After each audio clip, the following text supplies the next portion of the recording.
Canary Kid, Ricky, just thought, Dixie Dave coming in here. Thought I'd welcome you into the NWF family now that you're doing shows with us. And I hate to tell you, you're no longer a foreigner now. You're doing shows, you're part of the NWF family. So welcome on in.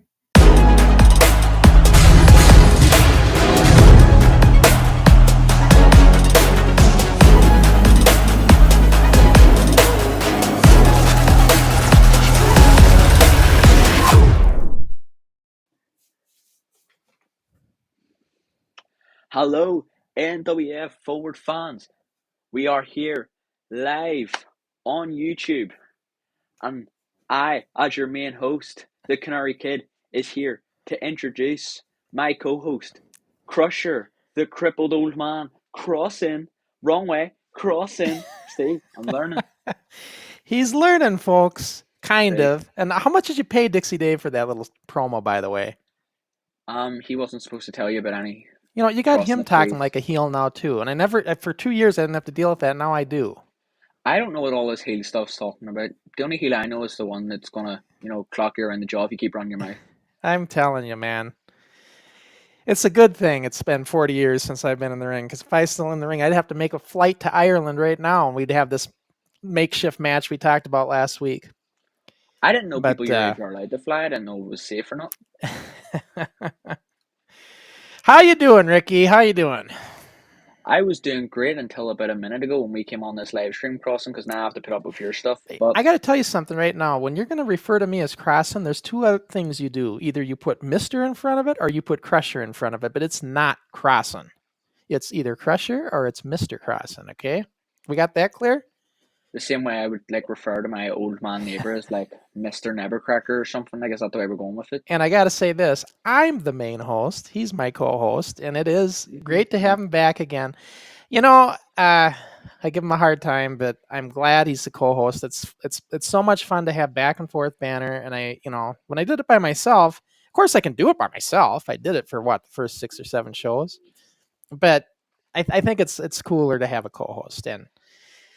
And today, Ricky, we actually have a guest with us, and Whoop whoop. yeah, he's all the way from kind of by your neck of the woods over there in the United Kingdom. I think Just over Newcastle. yonder. I think it's the Newcastle area, Newcastle, yep. I believe. And UK, and he's Mitch the Kid. Now I've been kind of watching him just as much as, but kind of when I came across your stuff. At least that's Okay. when I kind of seen him. But he's been doing this. We'll talk to him, but I think he started like 3 years ago.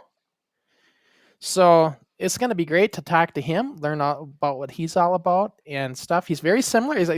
I just understand he's the same age as you, so that's cool. Two Yep. guys that are young starting out in this business this day and age. Yep. Lot in common So, alongside the talent. Of course, I'm just that little bit better, but he's a talented kid. well, he was also a junior heavyweight champion too, though. Just so you know. So,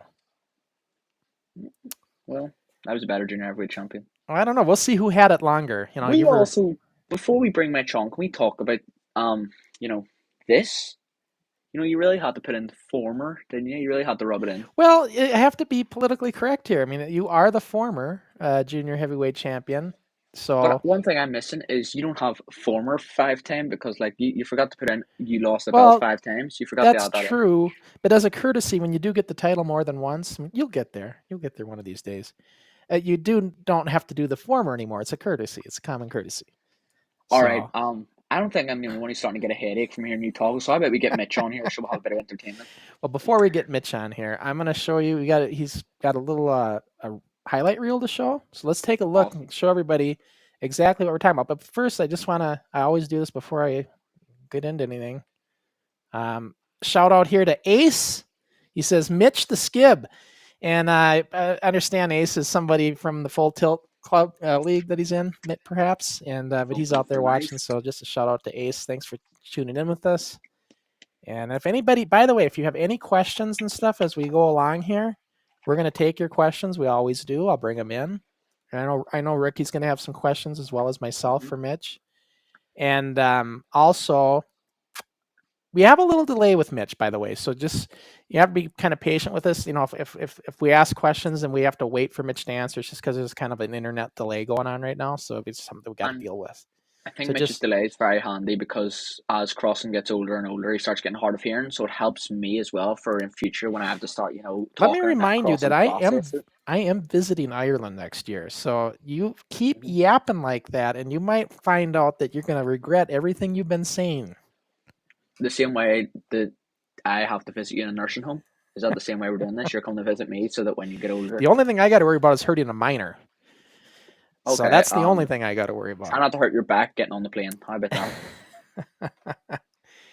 And by the way, how did you like last week's show anyway, as your first show on Forward? Yeah, here's the thing. Once again, Crossen's getting old. His memory's fading. We didn't have a show last week, so the show 2 weeks ago was a great show. I thought. I thought again I did the heavy lifting as you expect, but yeah, great show. But it's good that we have the whole switch in format this time, that we actually have a guest. So Crossen did his job this time, got a guest on. So as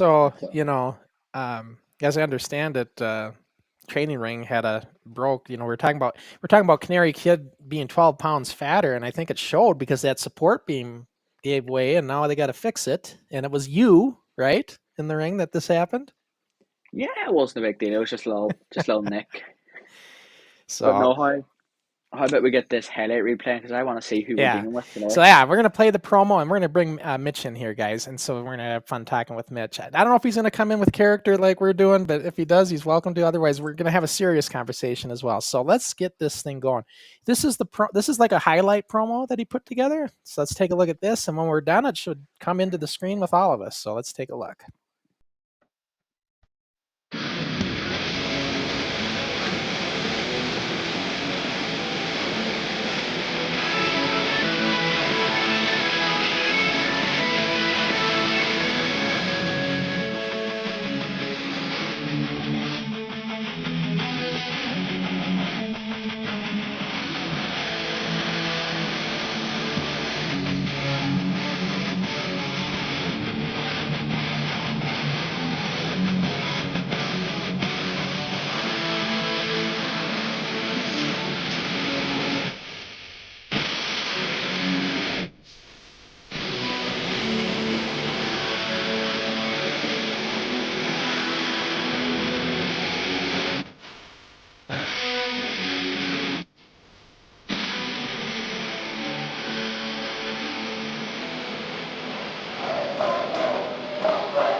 All right, here he is, Mitch the Kidd, all the way from Newcastle. Am I right?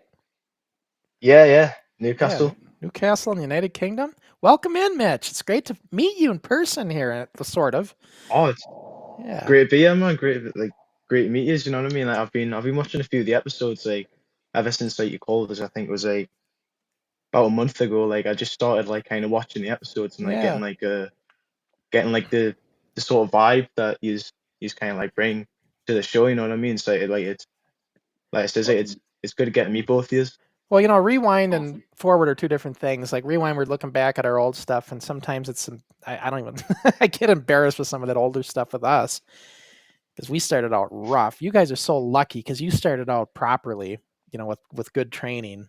And man, I wish we had that back then. But you both are very similar that way. Getting proper training out of the gate, and that makes a big difference. Than what it was for us, 40 years ago. Because 40 years ago, there was no avenue. Like a trainer wouldn't even talk to you as a kid. So I'm sure. And one of the biggest issues Crossen faced, of course, was the constant dinosaur attacks at his place. Because back in the Stone Age and stuff, there was a lot of those. Like the mammoths would run in. It was crazy back then. I have to apologize for my co-host. I mean, he's very sour grapes because he has not become a 5-time champion, and he's so desperately trying to, and it's a chip on his shoulder, so to speak. But so now I understand, Mitch. How old were you when you started? Well, I started when I was I want to say like 8 or 9. It was Wow. literally like, yeah, it was young. Like I've been begging me dad because like my dad, he's been wrestling Big Chris. since I was, yeah, Big Chris. So he's been Yep. wrestling since I was born. Basically, it was literally like 6 months after I'd been born. He turned around and he was like, "Well, I'm either gonna go into wrestling or I'm gonna go into Wing Chun. Those were like his two options." And then he was like, "Oh, I'll go into wrestling." So like since like the age of like 2, I've just been like going to like local wrestling shows and like watching them wrestle. And then eventually it got to a point where I was like, "Oh, like, can I come and train?" And he was like, all right then, we'll bring you along and we'll see what it's like." So then I just started going, I started training, and I kind of stuck with it. You know what I mean? It was like I wasn't really into like watching wrestling as much as I was like kind of like being there physically and like doing it. You know what I mean? And like I Yep. says, like it was one of those things that just stuck with us, and like I've been doing it ever since. Yeah.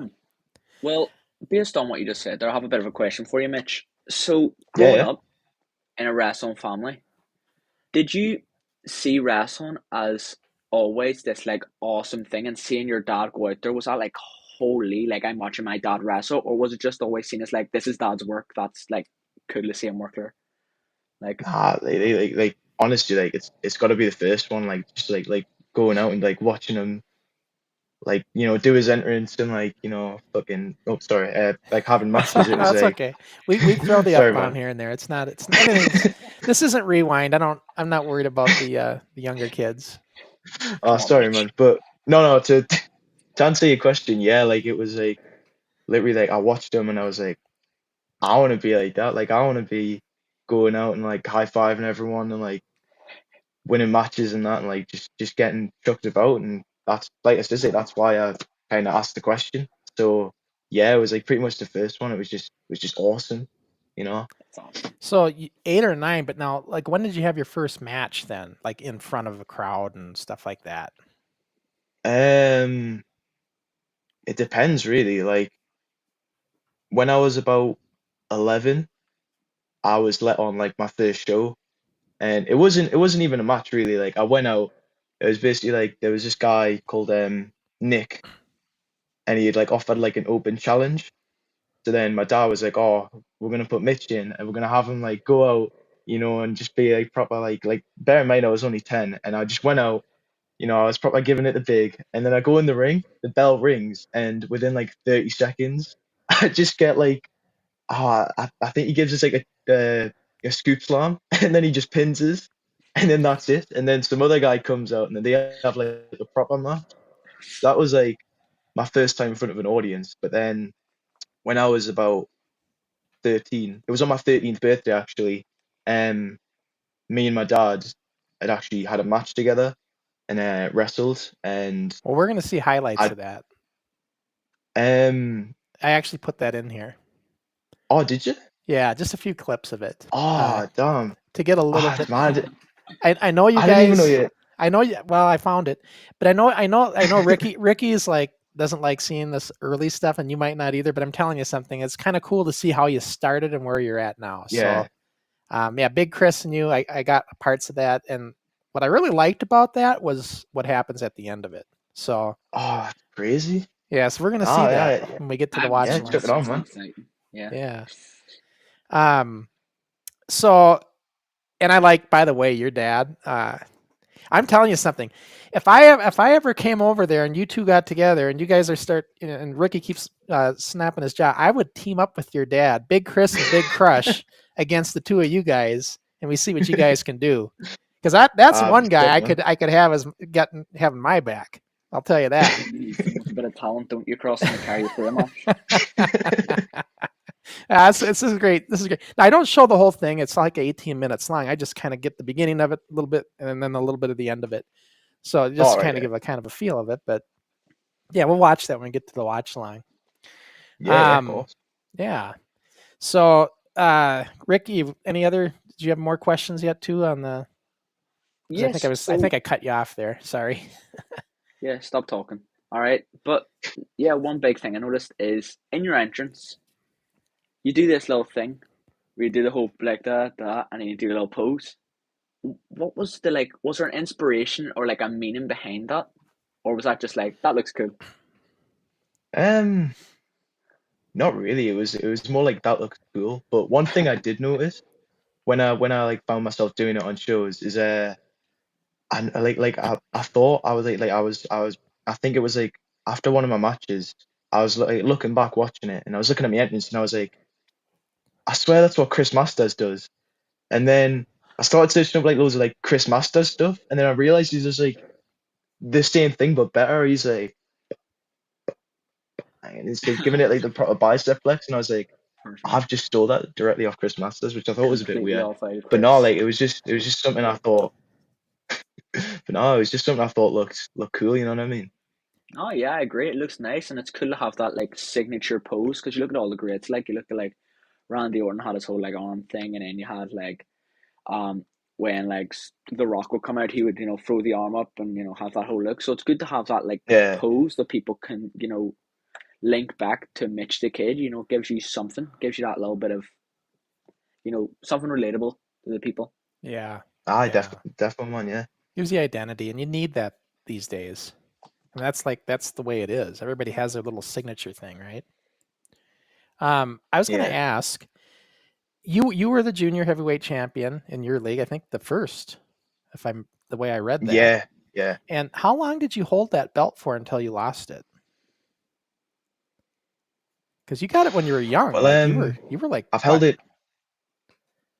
Yeah, 13. 13, yeah.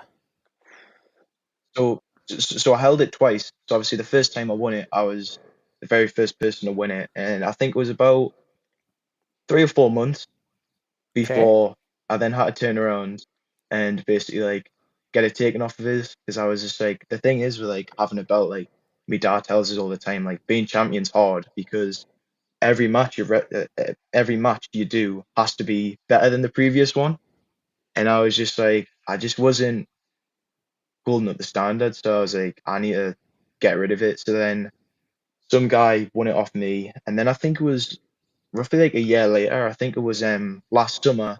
I won it back off a guy called Nicky Starr, and then I'd held on to it for about another good like 8 months, and then I lost it this April, just gone. Yeah, Uh, and it was and it's what was that match called? A scramble, right? I scramble match, yeah. So Yeah, and it's funny. funny because that's how Ricky lost So his funny. too. You both lost your Really? titles in scrambles. Yes. Yeah. That's Isn't not that like the crazy? common match. That's what makes it really funny. It's not a common match at all. But you know what It's I'm not, but hearing? like it's You know what so Crusher fun to Crossan? do. You know what Crusher Crossan's hearing here? So 5-time champion, we have a 2-time champion, and then we have a 1-time champion, Canary Kid. That's what I heard in all of that. Well, one thing I heard is you having 40 years on me.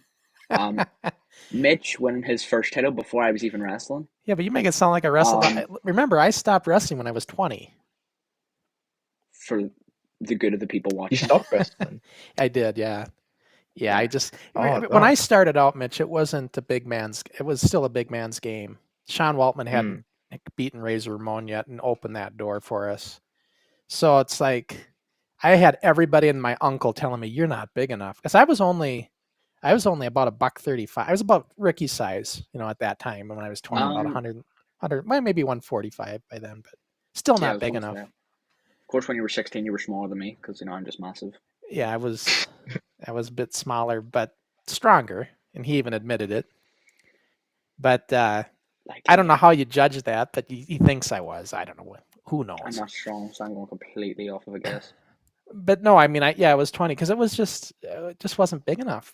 Unfortunately, you had to be in those days. If you weren't over 225 pounds, your dad would know this. But if you weren't over 207 pounds, you weren't viable. Like you really weren't going to go any further than the indie leagues if you were lucky like me. Like Sharky, I was in with him. But yeah, you couldn't get past, like I would never get to the WWF at the time. It's different now. Like now you can be any size, right? There's no right. It's totally different today. So that's a good thing, Mm-hmm. 100%. Should we go into our watch along? We'll keep asking questions, but at least get that playing. Yeah. Yeah, man, of course. Yeah. So this is, like I said, it's going to start out with this watch line we're going to watch is going to start out with Big Chris and everything we were just talking about. We're going to see how that kind of started and how it ended. And then remember, Big Chris is Mitch's dad, everybody, for those who don't know here in the United States, just so you know. And he's a big guy, and it's a real big size difference in this matchup. But and remember, keep in mind, this is like what, 3 years ago? Yeah. Right. That's So mad, though. yeah, 3 years ago. So, and then what we see after that is more recent stuff that Mitch has done. So we'll see in this watch long. And then I do kind of have the audio. I didn't lower the audio on the parts that I felt we should listen to and stuff. So I kind of have the audio a lot, like especially when Big Chris is talking. Yeah, that's all right. Yeah. So let's take a look here, guys, and get to this. You know, Ricky, you got to do your thing, I think. And I think this is cool, an octagon ring, man. It's like old TNA days. Oh no, yeah, 6-sided, yeah. The challenge given. I have to talk to you about this. I'd like to know how it is working in one of these kind of rings. Well, it's like I've worked in like in a 6-sided like all my life, like since I started like with being in the 6-sided. Really? But really, like so when we started doing shows, it was kind of weird because I had to then try and work in a 4-sided ring, and it was just such like a foreign concept, and it was still weird. So you were used to this? Like, yeah. Wow. Well, I've heard this so much about TNA's ring, the 6-sided, and I heard that it was quite a hard bump. Would you say this is valid for your ring, or do you think it was quite different? Can you say that again? Sorry. He's asking He's asking if it's a hard bumping in this ring. Is it hard, the bumping in this, because it's being an octagon shape? Like it's a hard ring. Don't get us wrong. Like it isn't nice, but like loads of people do like to like exaggerate just how rough the bump is. Like, I get that.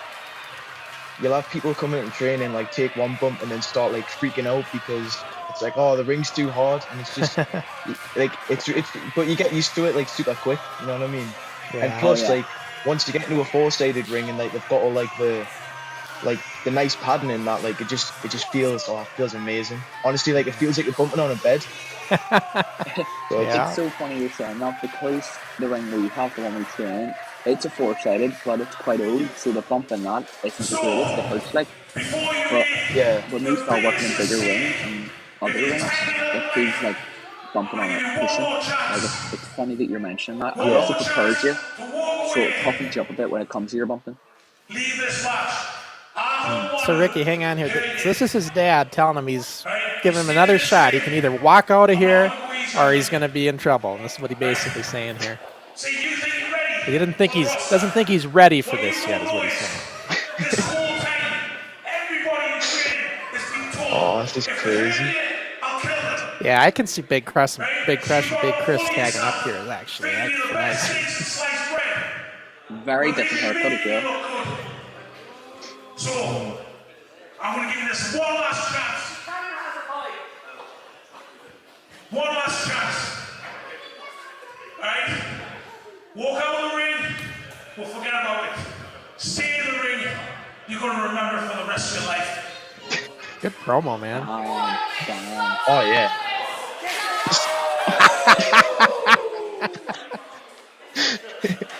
All right, now it's game on, huh? It's not too bad. So I don't show the whole match and everything. Like I'm gonna eventually, phase out of this to the end of it. And we'll see how it ends.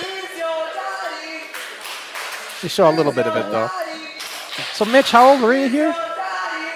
13. It was actually my 13th birthday, like on when this was getting done. Okay. This was like my birthday present. It was a match with my dad. You never had a match before with your dad? I mean, in front of people? Like not to this degree, no. Yeah. So funny that your 13th birthday present was a wrestling match in front of a crowd with your dad. I think mine's at the time was like 20 quid and a high five. Yeah. It's a big difference, that's crazy. Definitely. And you guys, this match has the audio louder. It'll get quieter on the other matches, so we'll be able to hear each other better. But I just had the audio loud on this stuff because I wanted people to hear what he was saying and what he says at the end and stuff. I think the end of this is great, by the way. Are you labelled here, Mitch, as Mitchell? What, sorry? Are they calling you Mitchell, the crowd? They might do. Like, I go for both, just like naturally, but like wrestling, I've always been Mitch, you know. Okay. I try to do a whole thing. I think like last year or something, where someone called us Mitchell, and I like freaked out at them, and I was like, whoa, you call me Mitch, okay? And I could do this all day. Sorry, I'm just getting into this. And he's stuck by the blue and red, and then I'm cool. Watch this. He picks this. This is a big guy here. The pin is hilarious. Now this is the best part of this whole little segment here is what's going to come up, guys. So let's watch this. You want to know the weirdest thing though? When we planned this match, I didn't know I was going to win. Yeah. Oh. So this is all a surprise to you. Everything that's going to happen, right? Yeah, like okay. Everything. Like I was told that the plan was going to be, my dad was going to, I think, give us a power bomb, pin is, and then out of sympathy, he was going to turn around and be like, you know what, you put up a good fight, and I'll let you on the roster anyways. Okay, so it was a surprise. I was going to ask you that. Yeah. I was wondering if you knew or not, but you'll see what we're talking about because Ricky doesn't know any of this. He's watching this for the first time, and the rest of us, our viewers here. So you're giving your dad props here.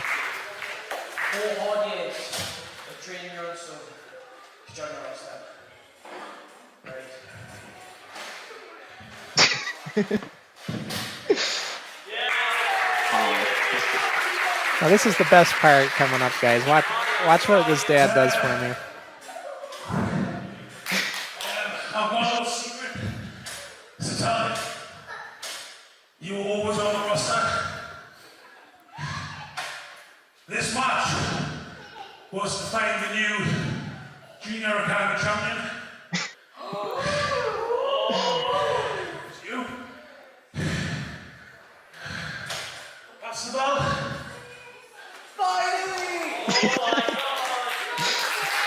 Yeah, but this is all genuine. Like I had no idea.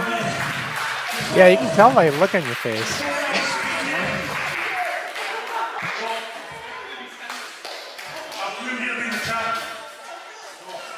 Let's see it out. So can everyone just one more time give it up for your junior heavyweight champion, the very first That's a nice belt. It's a nice belt as well.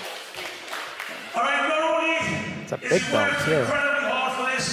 Oh yeah. He's here to put the ring down every time, put the ring up. He does all the crap jobs. He fully deserves to be made the champion. Crap job, you got that. So give it up one more time to Mitch The Kidd. And I like how all the guys come in. Yeah. Very cool.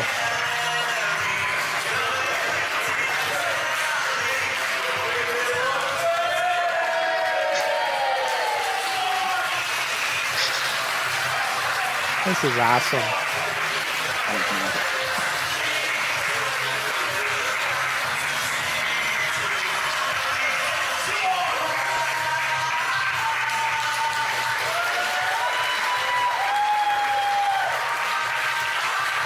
He's the future of the Northeast right here. My son.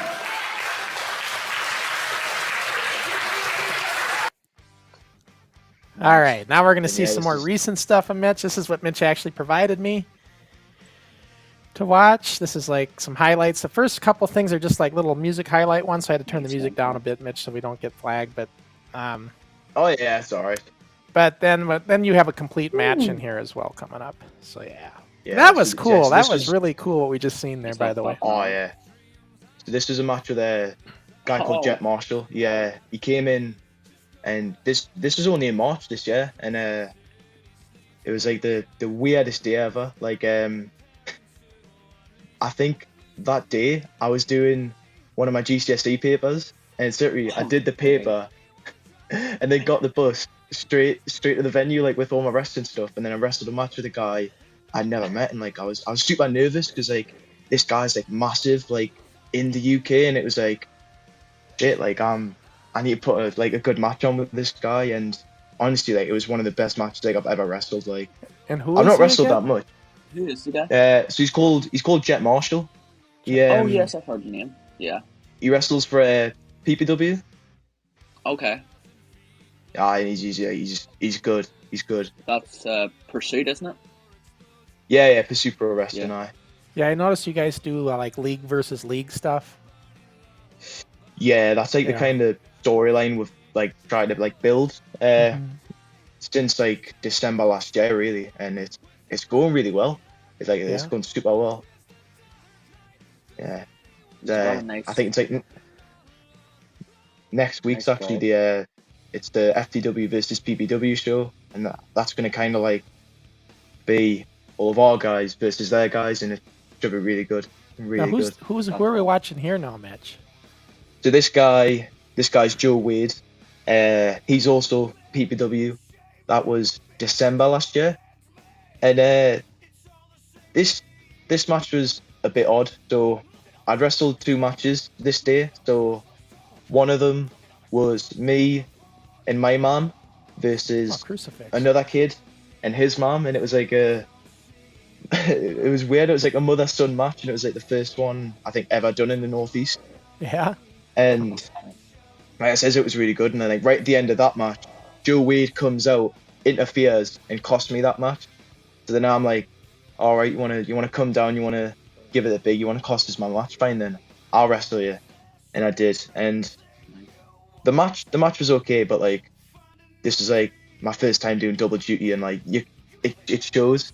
So that back suplex there, I botched it really bad. I went to try and flip out of it, and he had to like pull us down. So like Joe carried me that match like really hard because I was lacking. It was. I mean, it's not showing in this highlight though. Like you're looking pretty good. Ooh, I get exactly what you're talking about. Face plant there.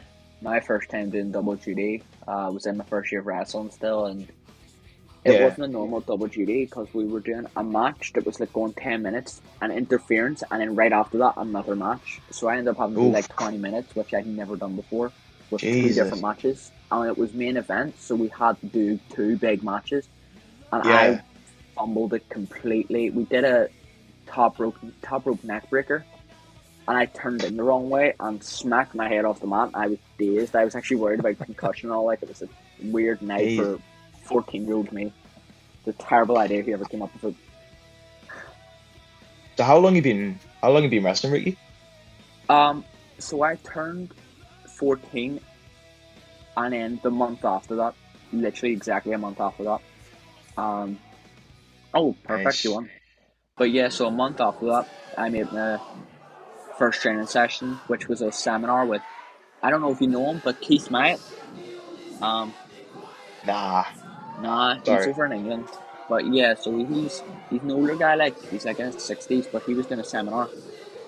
And then I went to it, and then basically just kept coming back, and got my debut in the April, and that was in November when I started. So it was good enough, like, and been stuck with it ever since, and now I have extreme back pain. But yeah, I believe you were you had just turned 14, right, when you started? Yep, month after I turned 14. Yeah. Nice. And they didn't have a juniors program, I believe, right? So you went right into the regular training, right, Ricky? Yeah, and I'm very glad. Because it kind of threw me in the deep end. And that's what I needed. One thing that's interesting with these 2 guys, everybody, is Ricky is a junior trainer as well in their junior program at NAPW, and I believe Mitch is as well for their junior program. So you guys are both mentors for these young guys trying to learn this stuff, which is pretty cool. It's so weird for me. Like, I don't know how you feel about it, Mitch, but like, coaching is so fun, but like, you get so into it. Like, I'll be sitting there, and if a kid even like the tiny thing wrong, I'm like, all right, come on, bro, you need to get this. Like, I get so into it. I'm like, come on, we need to get this. We need to get this. Like, I want. Yeah. Like, you just get so into it, and it's so fun. Like seeing these kids progress. Like, it is a lot of fun. Oh no, definitely. I find as well, like when I like coach, like when I'm coaching like the youngins, like I will just like kind of like lock in and just like kind of like I want them to like kind of like just grow up to be like past me, you know what I mean? Like obviously not like if that's what they want, like if they just want to like do it for fun, then fair enough. But like I just love coaching them and just love like teaching them like all like just the stuff that I want to teach, you know what I mean? No, exactly. It's so fun as well. Like, I remember I had my nephew and my brother both training, like my younger nephew and brother. They were both getting trained Yeah. by me at one point, and then my nephew recently stopped to play football instead, and then my wee brother recently stopped because he just got bored of it. And I just kept, I gave off to my sister because she coaxed my nephew into it. But one thing I said to her is, don't worry, he'll come back when he's older. He'll come back. He'll come back. I think I'm just positive thinking, even though it's very unlikely. I'm positive thinking he'll come back. Aye. Well, you know, It's a hard thing to stick to, isn't it? It is hard to It stick to, but is you know what? very hard. One thing though that these kids need, that I think, they need to be able to have the opportunity to have a match, no matter at what level it is. If it's a smaller, lighter level, but whatever, they got to be in front of people. That's it. Right now, what you have is you have them going to like football practice, and I'm talking soccer, but never getting a game. So you can't No, expect the kids to always stay interested if they can't get that. They need that payday. They need to have a no, goal, Yeah. exactly. right? It's again though, the reason why it's hard for us is because the kids are age like 7 to like Keaton's age was like 12, right? Yeah. Keaton's, Whoa. oh, whoa. There's no padding out there either. But anyway, Oh, it's just he's moving. hard So wooden floor. thank God. But yeah, so with Keaton's age, Keaton's the only one who's old enough, I think, that we could be okay with having a match. But Keaton's one issue, and I hope he watches this, is he has no confidence. He doesn't believe in himself at all. If he had the confidence, he'd be honest with me.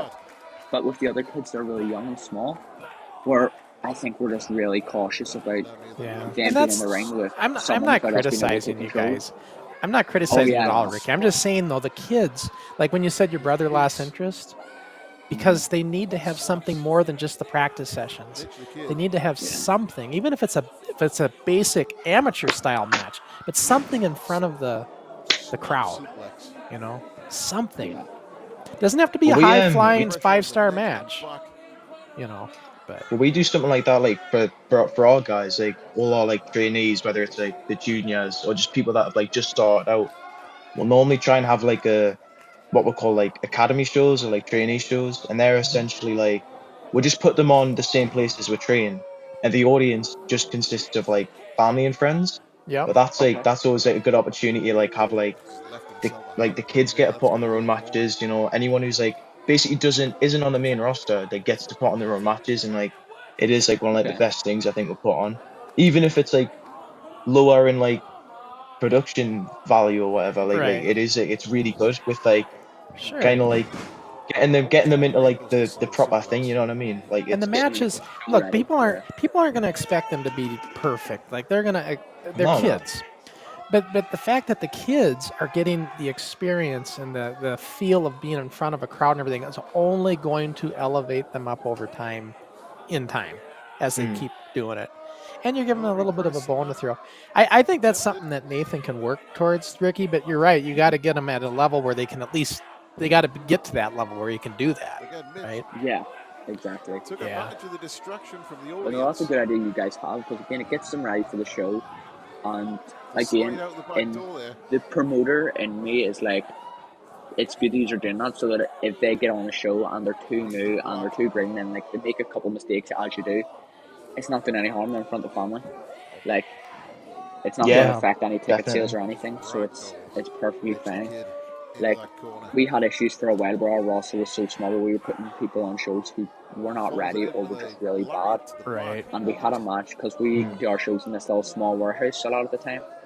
There's like 60 old people get in, and it was these two guys. I'm not going to say names for respect of the people, but there were a fan got kicked in the head and everything by accident because they were botching so hard. And yeah, after that we were showing out like every show before this, like no problem. After that, it was so hard for us to sell out for a few months because these two guys went on and messed up an entire show. They killed people, left halfway through. It was awful. Yeah, Really? that's probably haunting Nathan. That's probably why he's so cautious right now. Oh, he's so cautious since that. But you know what? Like Mitch said, though, these are just academy shows. And do you charge for admission to go to the academy? Do they have to pay to see the academy shows, Mitch, when they come to watch them perform? I think so. It like it's not much like admission as it is just like a donation, like and it's a only like half- a $5. Yeah, so it's like a half price thing or something. Yeah. Yeah, and then that way, you Well, know. it says like all. You know, honestly, this is a good idea for Nathan, Ricky. Have these academy type shows eventually, and then you charge a half price type thing. That way, he's getting a bit of revenue for it as well to help the whole program. You know. No, yeah, I should definitely mention that too. Yeah. I think that's a good idea. I had Subforce Arnie. I don't know if you're familiar with him, Mitch. He's over there in the UK somewhere. He's got a huge following on Who's YouTube. that, sorry? He goes by Subforce Arnie. He's 9 years old. Really good. And he's my very first guest. Yeah, he wrestles for Really? Slam Wrestling, and it's Bathory Pro is the adult league. And I forget which part they're in. I think I know them. Yeah, Bathory Pro. And they used to be affiliated with Al Snow's deal, AS whatever. Oh, yeah. Yeah, they had that affiliation in the beginning. But anyways, he was my first guest. He started when he was 8, like you. And or I think he was 7 when he started. And he's in it 2 years, and he's doing like superplexes and stuff. Crazy. Oh, sick. Yeah. But I mean, like my friend Dixie Dave says, in the UK they always start young. It seems you guys always start out younger. Yeah. Yeah. One thing I like there that you just did there, Mitch, and it's not that big of a deal, but it shows you've been trained really well, and it's genuinely just that look to the camera. Giving the camera the look is something that so many people don't do, and it ticks me off. There'll be a camera right in front of them, and they'll just like give the look and then blank away from it, and not take that moment to be like looking in it, like getting that pump, really getting that look to the camera. It's the look. It's so good. So it's good that you've truly been taught well. Ricky picks up on these little things like that. Like he was telling me things in my match the other day when we were doing a test that I never even thought of, and he was mentioning how I hooked the legs, and Ricky's very good at picking up on these little things that I nitpick. Yeah, which is good though. I mean, it's very attention to detail, Yeah. And Mitch, I have a question for you. So the gear you're wearing there, it's the pants. Recently, I've got it ordered. It's coming in the next week or two. I actually recently ordered my first ever set of gear that's kind of not like make like the pant kind of design. What would you say is a big difference the rest on tights for you? Yeah, I'd say so. So like, I like obviously like since I started like going on the actual shows, I wrestled in like tight, and I didn't mind it, but like there'd be times where like I felt like really uncomfortable wearing them. Like I just didn't feel like, I don't know, just like great. So then eventually I turned around and I was like, I might like start wearing like proper looser pants. I think like probably like Rey Mysterio style, like the flares at the bottom, and just something that's like more like maneuverable. And I got them probably like the start of this year, and it was like best thing I've ever done is like change into like the kind of looser style, because like it's just, I think it just looks cooler. I like. Is it the whole skin tight thing? That's all I'm ever focused on. You don't really like the whole skin tight type look? Yeah. Like I get that. I'm just not. I'm not massive on it. Yeah. They're not very comfortable for me when I use them. Oh, very smart, taking up both of the knees of Nathan Block. Now this ring here, this is a flexi steel ring, right? No spring in the middle, just actual steel beams going across. No, there's a spring Oh, there's in a the spring. middle eye. Mitch the Okay. Kid Yeah. followed straight up. Didn't I could be break wrong free. saying this, but I think this is like the guy that obviously gave us the ring. I think he like built Very it strong himself. maneuver taking on Okay. I'm not too names sure from because I think Nathan it's like Black. I think it's a White was relatively still new on the ring. ropes. Again, I could be wrong, but I'm pretty sure See, I've that's never what it been. is. I've never been in those new rings that just have the steel that span the whole thing. Again, I've never been in crossbody's just those. not doing I'm it. always curious what it's like. Neither. I know what the spring Back to the well rings are another like, time. you know, but. And you were talking earlier about TNA being a hard or not TNA, but that Octagon being a hard ring. Yeah. I'll tell you though, Eddie Sharkey's ring, man, had a spring, but it might as well not. Bad landing. When you bumped in that ring, Call it you a high bounced, risk, not the ring. high risk maneuver for It was Oh, a hard, really? it was a hard ring, Superplex yeah, from really Nathan hard. Black. So some of these rings, even though they have springs, you know, they're so old and seized up, they don't even really work. And there it Ooh. is. The punchline. And Nathan Black has defeated Oh, Mitch the Kid. So he's from Nathan, is Pursuit he as part well. of your league, part of Full He's from Tilt? Pursuit. Yeah, he runs PBW. Yeah. Yeah, I knew This that. that match was literally I think like 6 or 7 weeks ago, Okay. Okay. and it was scary. I can't lie. Like he he when he got there and like I was like, damn, I need to like plan this match because I knew I was having the match like 7 months prior because obviously like when we were planning like all the shows for the year, it got to like that show Summertime Brawl, and I turned around and I was like, oh, do you think I could wrestle Nathan Black? And my dad and Nico, they were like, oh yeah, sure, yeah, that's book. So literally like from December last year up until like August this year, I was just in the back of my mind, it was like, I'm wrestling Nathan Black. It needs to be like a show-stopping match. And as the Now, time got closer, I was just like, I was nervous, like I was shaking. And like it says that he got there, and I shook his hand, and I was like, oh, how you doing, man? And as we were planning, so you're just I nervous was like nervous, because he owns the other promotion that you've been and you're going up against him. Is that what it is? kind of, yeah. It's like Yeah. he's like the biggest guy I've wrestled, like kind of like status wise. And Yeah. it was just like I wanted it to go like really well, and it did. I'm really happy with how the match went. But like I said, like we were literally backstage about to go on, and I was like shaking to the point where you had to be like, "It's all right, like we're gonna do Yeah. fine." You know what I mean? Sometimes those Like butterflies are always there. They never really go away, you know, depending on the match. I think for me, like it's as soon as you go out and like you just start working the crowd, it's just they kind of die down. Or Yeah. it's like the adrenaline just makes you like not feel it, which Yeah, I know that's how it like was. there's That's how it is for Dave too. He always butterflies would go away once he got in the ring.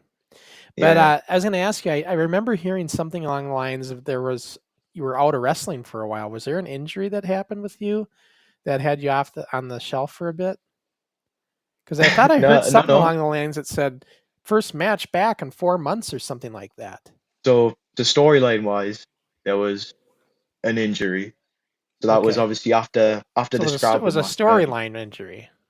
Yeah, so after the Okay, scramble match, okay, I'd obviously lost the title and I'd claimed injury. But really what it was is I had to go and do my GCSEs and I couldn't like do the both. So I was like, oh okay. For well, shit, I need America, you got to explain what that is. it's basically just like the end of like secondary school or like high school. You've got like a bunch of exams you need to do to like Okay, so like testing and go stuff. in the adult world. Yeah, yeah. Okay, And like I said, like I had to do them and I couldn't balance wrestling and having to so you needed some time off. revise. Yeah, Okay, so I was like, right then yeah. I'll lose the championship and I'll just step back a bit. So that's why you So lost the title. yeah, Yeah. but like I think it was also a case of like I think it was it is run its course. You know what I mean? Yeah. Like it was just time for it to like kind of move on to I think it was Jack Garcia. I had a obviously he got he won the scramble match because I don't know if I don't know if I sent you the link to the match because I wasn't able to find it, but basically it was a 6-man scramble match, and the end of the match is it's me, Jack Garcia, and Riley Wallace, and it's us three, and I do like a double 619 to the both of them on the rope. They both take it, and then I go up top and I'm proper hyping up the crowd. Everyone's like, oh, and then Jack runs into the rope. I I hit me balls like on the way down, and then he gets me on his shoulders and he hits us with a one winged, and then he goes for the pin and it's like 1, 2, 3, and I wasn't even like the last guy out, and you can just hear the crowd go, and like everyone's just like, no. Shocked. I think I saw a video of it happening, and you can hear some guy in the crowd go, not like this, and it's insane. Like everyone was like actually upset, and it was like, damn. And then obviously Well, they have like a little, and then they have a little yeah. bout afterwards for like 20 seconds, and then like it says, Jack Garcia gets the win, and then he was like the new junior heavyweight champion. Well, it sounds like you were just like Ricky. It sounds like you were over in your promotion for that kind of reaction. You know. Yeah, it says Yeah. that again was a really good match. Like there was some mint spots in that one. Like I'm gutted. I've not got the I think footage because like the I'd love to show it to you. 619 though. I think you had it in your promo. I thought I seen a 619 to two guys. So it sounds just like Yeah, that. yeah. So that was probably from the scramble match, but like, there was Yeah. loads of like other cool spots in there. Like there was one where I did like a double Samoan drop, and it was like it was crazy. It was like the first time ever I tried it, and it was just I Well, got it, and I was like I was so happy with myself. Ricky, I'm sure you agree. Watching some, your bumps are pretty intense. Like you had some pretty massive power bombs and stuff in there, and There's one big thing I noticed, and it's you were saying about you hit the 619. I saw you doing a 619, and I saw you doing a frog splash, and then you said when you were talking about your gear, you're like Rey Mysterio. Was he a big like inspiration to you? Oh yeah, Yeah. yeah, definitely. Okay. Latest is like is it because of the small guy making it type thing? Is that what you like about him, or do you like the lucha libre side of him? I think it was just like the small guy stuff. But again, it was like one of like the things like I hate admitting is like I don't watch a lot of wrestling, like a lot of like the televised stuff, which is really bad. You shouldn't like go around saying it because then everyone's gonna be like, oh, this look at this like poser, pretend he knows everything. But it's like I'm not like completely like in the dark. Like I'll watch stuff where I need to, or like I'll do like match studies on that. But like I've never like enjoyed sitting and watching it as much as I have like actively training and doing it or coaching it. But Well, no, who like was I have, your Mitch? Who was it that really got? Was it your dad that really got you interested in pro wrestling? yeah, Then, yeah, yeah. Like honestly, it was like completely me dad.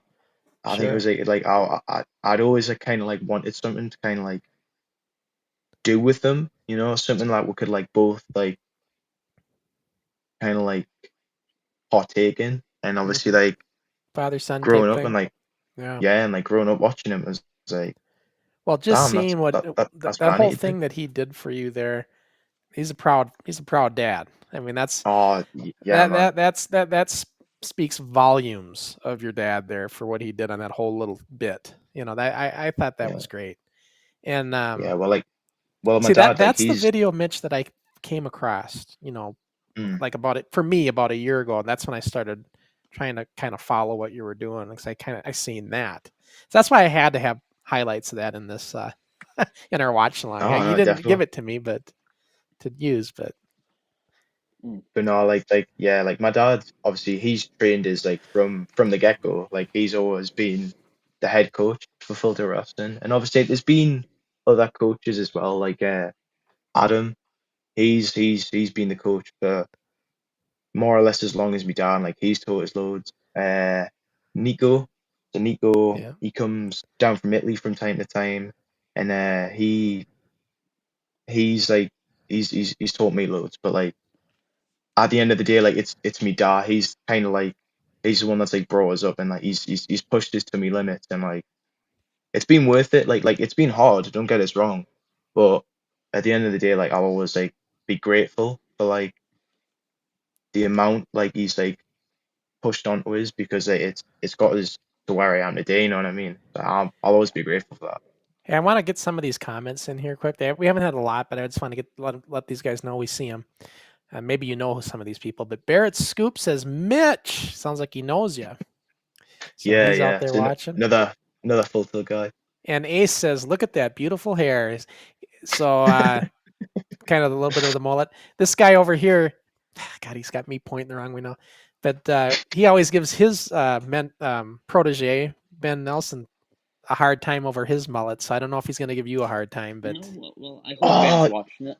I really do, because I want him to know that this is what a real mullet looks like, not whatever he has, not whatever dead You know what it or is? kill animal. I think he followed me. Oh, really? Yeah, I think he followed us on Instagram. Like the first thing I noticed was like he's got like a mullet, and I was a bit jealous. I was like, damn, that's like a proper like 80s style mullet, and I was. Nothing to be But jealous no, of, trust me. he's really good as well. Like I was watching a few of his stuff, and it's like yeah, that's yeah, Canary's protege. They give he's his mentor. They all in their oh in yeah, their thing when they in the adult class now they have like guys that they mentor. Like, and that was Ben was given to Ricky, when he first came nice, in. Sadly, nice, awesome. I'm Um, Man. stuck with him. So this guy here, Choli Rowan, Chloe. Chloe, I'm butchering the hell out of it.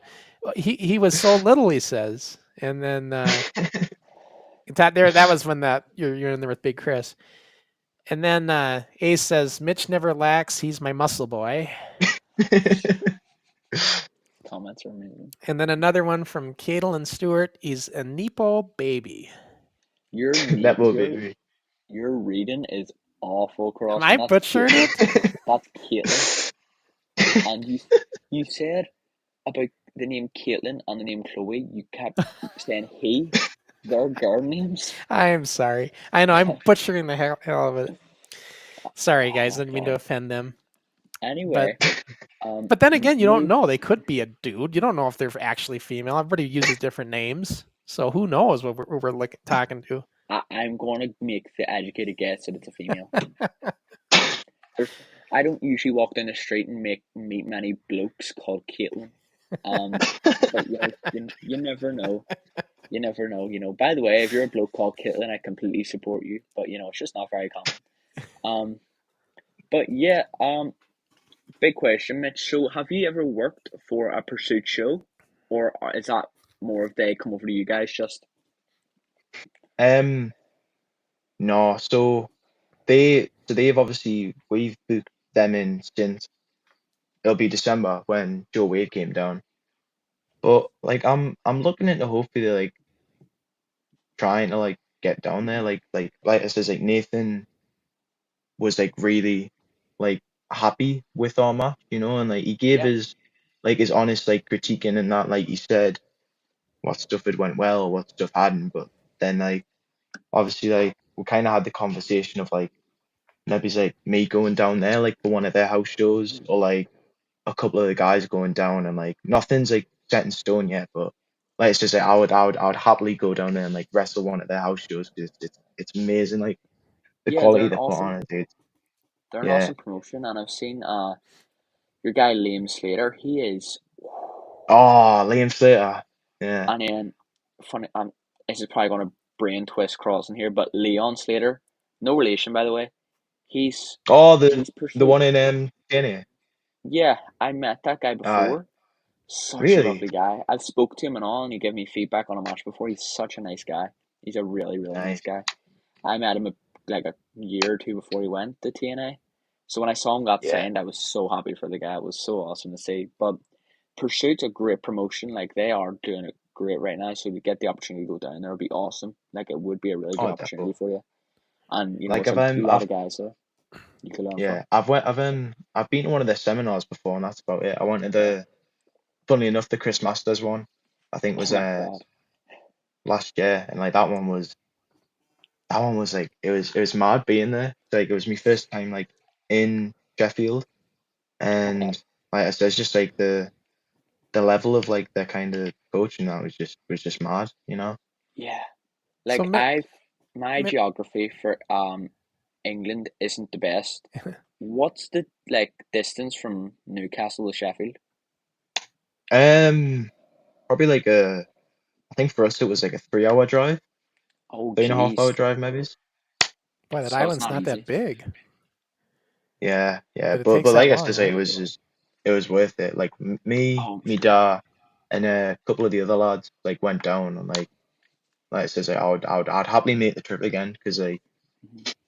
like I says, it's just like just really good company, you know, great people as well. Like everyone there is like dead friendly, and everyone that's like came up to the rest of one of our shows has been like nothing but kind, you know. So, Mhm. Mitch, it's funny when you were talking about how you wrestled this guy, right, for the for who runs the promotion. You had that match, we just watched it, and you were Oh, really Nathan. Nathan, you were super nervous and stuff. And uh, is it because it's like somebody outside of your promotion that you've never really worked with, and it's like this is like uncharted waters? Is that what made you a little nervous with that? Um, Sort of, but like I says, like I've wrestled loads of people from outside the promotion, and it wasn't the same. I honestly think it was just because of like his status, you know what I mean? Because he's Right. like the head of PPW. It was like I Sure. was just like proper jittery trying to like go out. But like I says, like once I was in the ring with him, like he was communicating loads. Like the way he planned the match was like really good, and like I don't think we had like any problem like during the match. Again, like he gave us my critique and afterwards, like with certain like holds and that, So saying like I had to kind of like loosen up and like sell better. But here's a question from Matt Wiggins, my spell checker over here. He says, "Is Okay. Mitch wrestle in Northern Ireland too?" No, no, you haven't been there, right? Anywhere in Ireland, no, but I've not really wrestled that many promotions. Like maybe it's like two outside of Full Tilt. But I'm trying to kind of like expand, if that makes sense. I'm wrestling. I'm messaging like loads of promotions, trying to like send over sure. CVs and like highlight reels like the one I sent you, Well, and I'm that's a just really like good crossing my highlight. fingers. Some people don't like highlight reels, Ricky's promoter. But I think if you're gonna do a highlight reel, do it like you did it. Show your bumping in there too, because Mm, really, what the guys want to see is they want to see how you're gonna work. And the yeah, mistake a lot of guys make in the indie business is they make their highlight reel look all puffy and really good and showcasing all their explosive moves. But they don't. If promoter sees that, he's like, "Well, how does he work?" Right? yeah. Oh, yeah. No, So definitely. I think that's a good thing. But to Mitch's or to Matt's question though, this is I could hold my own back in the day, but what I really was my critique was promoting. And the promoter in me would love to see Mitch the Kid versus the Canary Kid, whether it's in Northern Ireland or if it's in the UK. Do you think that's a possibility that match could ever happen? I think 100%. definitely, yeah, yeah. Yeah, because it's not that big of a difference. I've been over to England before, only once, but it was good working over there. I was with, don't know if you know him, Mitch, but Marty Jones. Oh yeah, Um, Marty Jones. yeah, Marty. So I went over for him, had a good show, and a guy from PPW, Kemper. Um, Oh, Joshua Kemper. Yeah, yeah. yeah, he was on it. It He's was um he's pretty. he's he's he's wrestling one of our shows next week. He's a big dude. He is massive. Oh yeah, Um, like 6'1", but isn't he? yeah, he's built as well. But no, 100%. I watching Mitch's stuff. I'd love to get him over, and I know it's a big question mark on my future matches right now. So again, I'd love to do any talking I can to Nathan and try and get Mitch over because that'd be great. Because I think Nathan could bet on it, and you know, I'll see what I can do because I would really like to get a match in with Mitch. I was watching it, like watching the Oh, shit, awesome. and like, oh, it'd be fun to do. Oh, it'd be fun if I could sell this like that. No, I get know. me a battle. Unlike last week when we're talking hypothetically, this could actually happen with you two. Yeah, And because Mitch can get out of bed without putting something in his back. So that's the it's a good beautiful thing piece. it's been 40 years, isn't it? Protecting you again. But no, Hmm. the No, like and would Big Chris ever be open to Ricky coming over? Do you think? I like I think definitely, yeah. Like Yeah. again, like we're not like massive on like bringing like loads of people over if we don't know them, but like it's just like I've watched some of your stuff, Ricky, and like it's Thank you. again like it's really good. You know, I think like you're very like naturally just like interactive with the crowd. You know what I mean? I don't know if I've seen much like face stuff but like your heel work and like just your proper like antagonizing like the crowd, like it just works. Like it doesn't feel forced or anything. It like it does just come off really naturally, Well, here's the cool which thing, you I'm a guys, with fan that of. with that feud of Ireland and UK thing. I mean, if Ricky were to come over there, it could be a really good heel setup, and then vice versa, because you got the natural with your two, the two islands, right? I So Yeah, think definitely. I think think that could it's really like be a doable. I think it's a circle. If I was to go over there, I want to go heel because again, Mitch is he's the baby face. Like he's that guy in the promotion. Like as he was saying, like people were like, oh, Yeah. not like this when he was going to lose. Like people love Mitch the Kid. So if there's the opportunity to be the perfect like villain, I'd love to do it. But it's funny enough you mentioned that, Mitch. I've only wrestled 2 matches in my entire career as a heel. I've Really? Yeah, he's a um, heel to me, but he's really, he's when I more a do this stuff, face. I go heel, but I've never really taken the time to properly work heel because the one time I did turn heel was about the start of this year. I got really uncomfortable with it. I was like, this doesn't feel like me. No, we need to change it. We need to go back. We need to go back to good guy. It doesn't feel right. But, It was but like I feel it like was like a. Oh no, no. oh okay. But it was like the only time I ever felt comfortable being heel was I wrestled in Portugal, and that was the one other match I had as a heel. Really? And yeah, it was so fun, and I got to cut a promo on the show as a manager because we did 2 nights, and the second night I was a manager for Guy Dillon who wrestles with us, and Mm. the promoter was like, "You talk on the mic," and I was like, "Okay." So I went out, and before I went out, I went to one of the main Portugal guys. I was like, "What can I say to get this crowd to hate me? Like, what do they not like?" And he just started saying, well, they really don't like Porto, the football club. They don't like that side of the river. We're on the north side. They don't like the south side. I was like, okay, okay. I just got all that and went out there, said it all, and I had people swearing at me, going crazy at me, like, and it felt perfect. But the moment I moved it back to my home promotion being heel, I was like, it doesn't feel right. These people are meant to love me. It doesn't feel right. So, like, I was like, come Yeah. on. Yeah, So it was Yeah. very interesting. Canary says that because he had a match with John McCann, one of their guys. Um, and Ricky was trying to come off as a heel a little bit, but the crowd was they were still behind him. It was hard. like this was the last show before I went to Canada. Like I was going to Canada for summer with family, but I was also going over like to have a match there. And Mm. before I went, I went down and I was like, I'm gonna make these people hate me before I go because everyone loved John. So I was like, I go out and I grab a chair and I just started saying, I'm gonna take this title, the beautiful Canada and stuff, and everyone was like, yeah. I was like, what?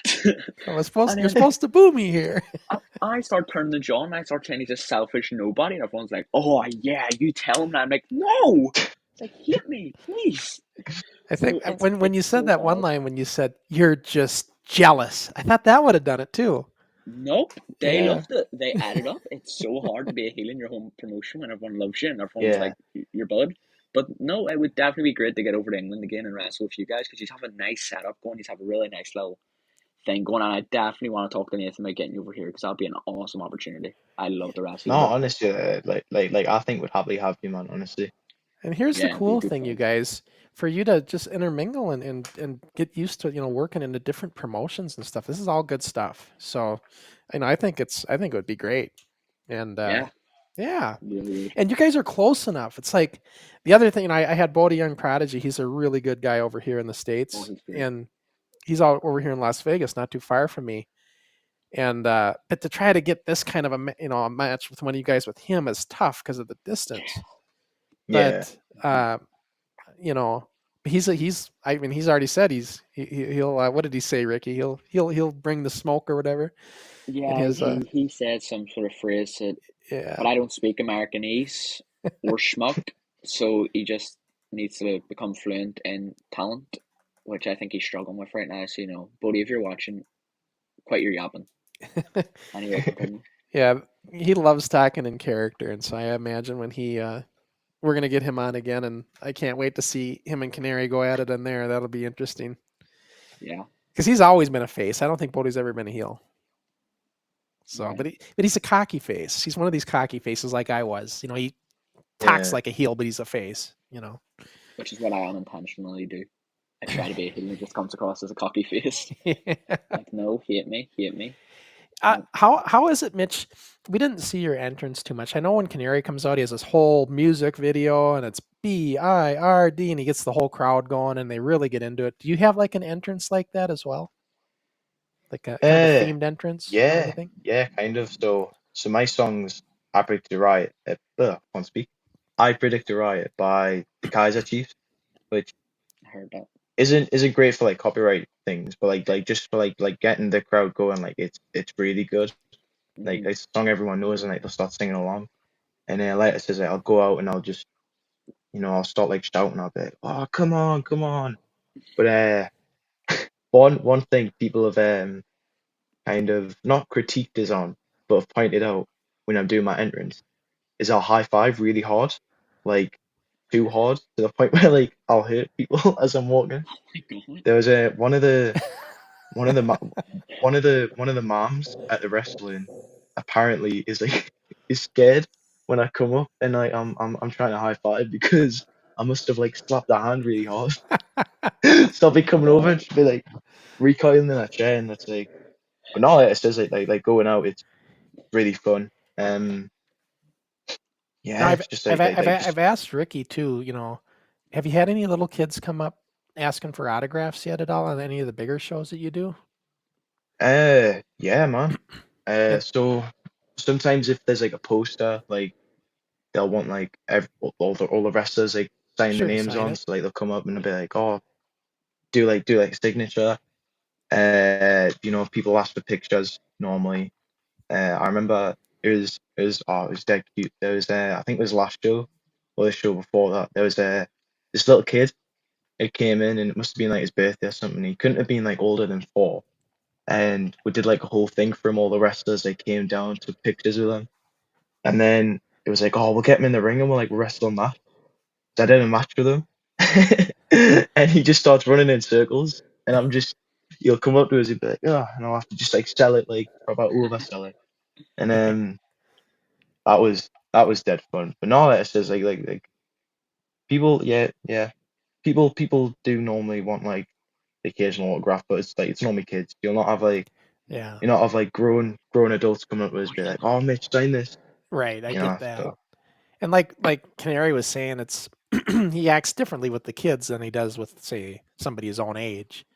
He has to kind of change yeah. demeanor. You don't want to talk like, you try to get excited with the kids, and you know, I find it so funny when I do that because I'm always wondering like because we set when we do those bigger shows like when we go to like outside venues and there's like 100 and 200 odd people there and like we sell these like we do you guys do we get a poster and these kids go around and we sign it and like talk to them Mm. quickly, but they'll be like in a line and I'm always like surely a kid has seen me switch like that because a kid will come over who's like 6 or 7.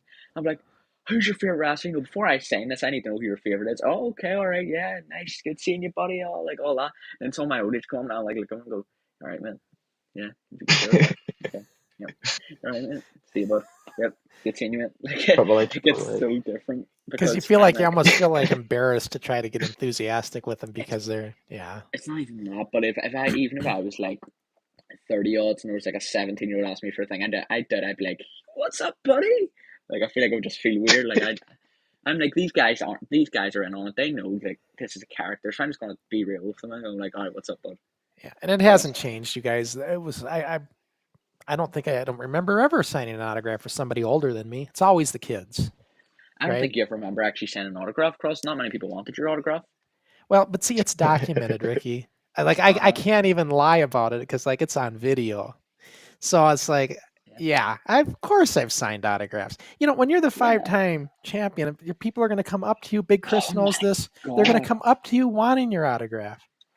So I don't know about these people, but I can see it in Mitch's face as well. Like we get it. You were a 5-time champ. You lost the belt 5 times. Whoopie doo. Nobody cares. All right. it The only thing sounds like somebody wants me to get a hold of Big Chris and make this tag match happen. Is what it sounds like to me. What it sounds like to Get me him on is the that phone. you need Big Chris, someone with a bit of ability in them, to carry you through this because one on one you ain't got a chance against the BIRD. I'm just thinking, man, I'm devastating myself, but with Chris with me, whoa, whoa. I mean, you talk about busting the support in the ring. We'll definitely break that ring. Alright, how about you stop thinking, because you clearly can't even think enough to read the name Caitlin. So I don't think you have the abilities right now to think about match ideas. So how about you just go back to asking questions and do Speaking of your asking questions, guys, we have lots of people watching. If anybody has any questions, chime in. I'll bring them in here. We haven't had anybody ask any questions yet. If you have any questions for Mitch or Ricky, bring them in. We'll bring them in here.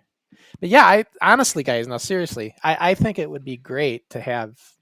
I would love to see this. As a matter of fact, maybe we can make it happen next year when I come to Ireland. We can somehow, because I'd love to see that match actually in person when I'm over there. I'm gonna come visit Ireland because I've gotten to know all those guys over there, and I want to make a trip over there next year. So, I want to be getting Mitch over sooner than next summer. Like, that'll be the plan. I want him over sooner than that. Oh, I know. But there could be more than once. Like you said, it's not that expensive to get across, right? The flights are like dirt cheap, right? Oh yeah, they're pretty cheap, to be fair. Like, to get over, Yeah. It's pretty cheap. It's the whole accommodation. What'd you say, like,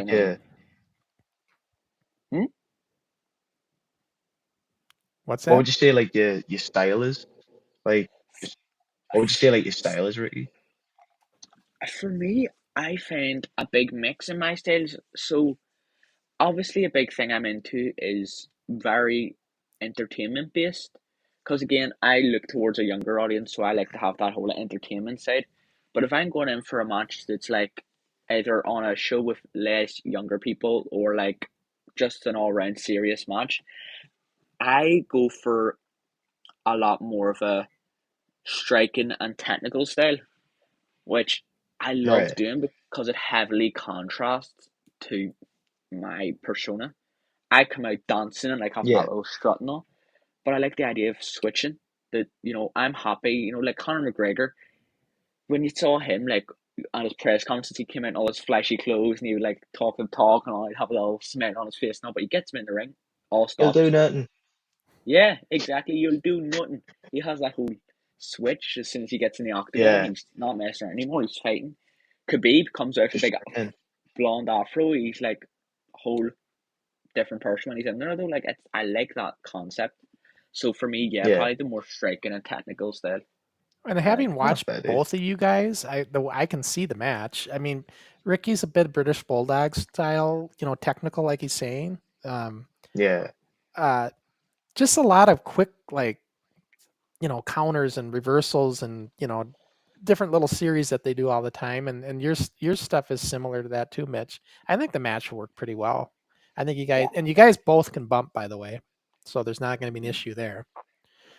So, yeah, I mean, I think it'd be great. I think it'd be a great match.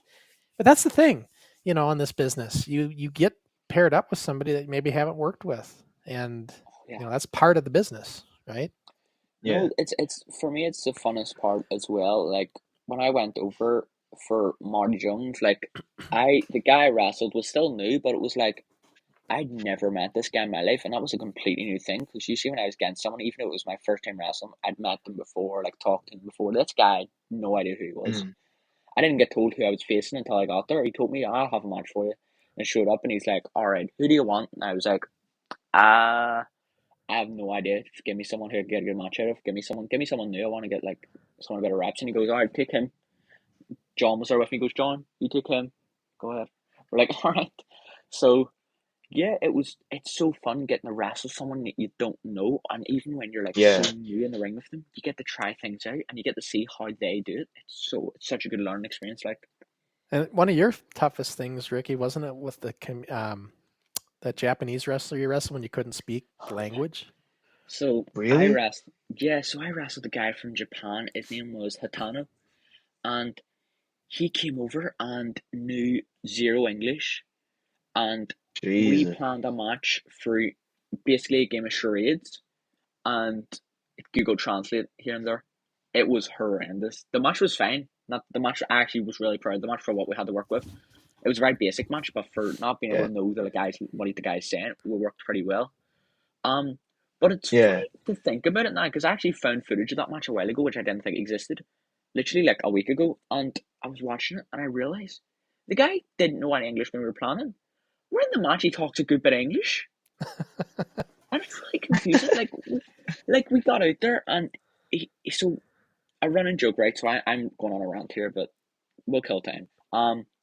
our running joke backstage was because a guy was talking about the show coming up, like as like fan, he called him instead of because his name's Hatano Tomoki, he called him Hatano Kabuki, and it was so funny. And me, the Japanese guys, and there was a guy from Portugal, we were laughing so hard at this.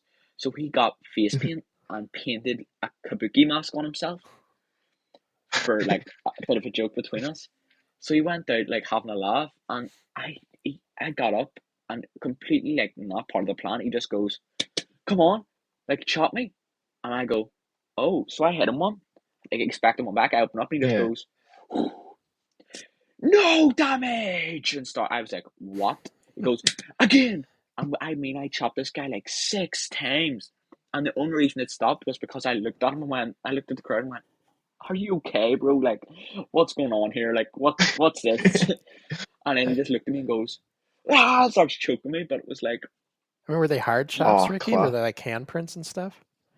yeah, I think it was hard enough. Like, Yeah. funny enough, with me having the arms of a chicken's leg, like it's hard to get a bit of force behind it. But there's the odd time where I get a good solid shot, and I think I got a good few solid ones on him. Like, So was that match like a lot of like kind of improvised stuff? Was it a lot of like kind of just shoot?